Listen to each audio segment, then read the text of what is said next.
Hello bachcho, let's read this question. Question says the compressibility factor for a real gas at high pressure is.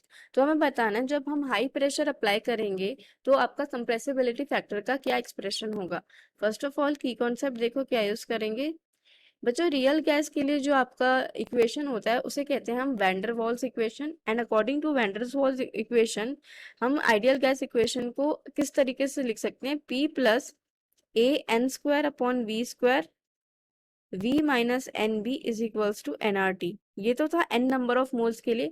अगर मैं for 1 मोल के लिए बात करूं, for 1 mole of real gas के लिए अगर मैं बात करूं तो मैं यहाँ n is equals to 1 put कर दूंगी and our expression will become like this. p plus a upon v square v minus b is equals to R T. ये हो जाएगा मेरा. ठीक है, अब देखो बच्चों क्या कंडीशन दी है. हाई प्रेशर बोला है, राइट. तो at high pressure, at high pressure your volume become very small. Your volume become very small. और जब आपका वॉल्यूम बहुत स्मॉल हो जाता है, वॉल्यूम बहुत छोटा हो जाता है, तो उसके कंपैरिजन में बी को हम नेग्लेक्ट नहीं कर सकते. तो b can not be neglected. अगर वैल्यू ऑफ बी बहुत छोटा हो गया तो बी उसके कंपैरिजन में बड़ा लगने लगेगा, तो हम बी को नेग्लेक्ट नहीं कर सकते.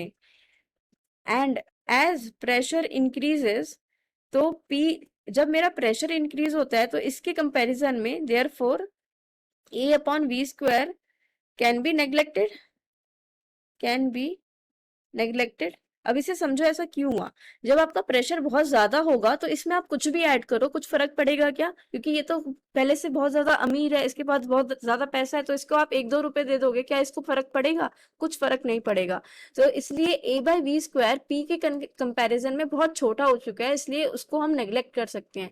इसलिए इसको क्या कर सकते हैं, नेग्लेक्ट. क्यों? क्योंकि हमारा a बाई वी स्क्वायर है वो बहुत स्मॉल हो चुका है in comparison to p as a relative. और यहाँ पे वॉल्यूम जो मेरा है वो इतना स्मॉल हो चुका है, वो इतना गरीब है कि इसको थोड़ा सा भी b की जरूरत पड़ जाए तो ये क्या करेगा, इसको लगेगा कि हाँ मुझे हेल्प मिल गई. ठीक है, तो इसलिए b को हम यहाँ पे नेग्लेक्ट नहीं कर सकते. इस तरह का लॉजिक समझ के चलना. ठीक है, तो अगर मैंने ये वाला अप्लाई किया, ये वाला कंडीशन अप्लाई किया हाई प्रेशर वाला, तो क्या लिख सकते हैं अब हम. P a by v square तो नेग्लेक्ट हो चुका है क्योंकि P उसके कंपैरिजन में बहुत ज्यादा है.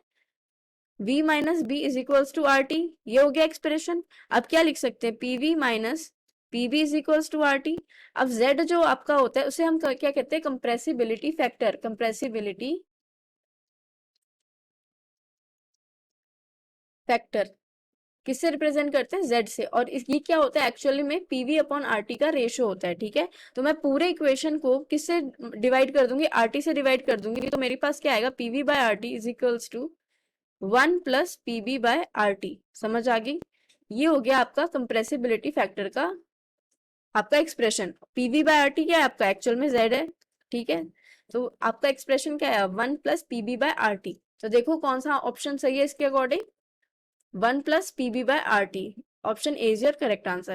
Hope you understood it well. Best of luck.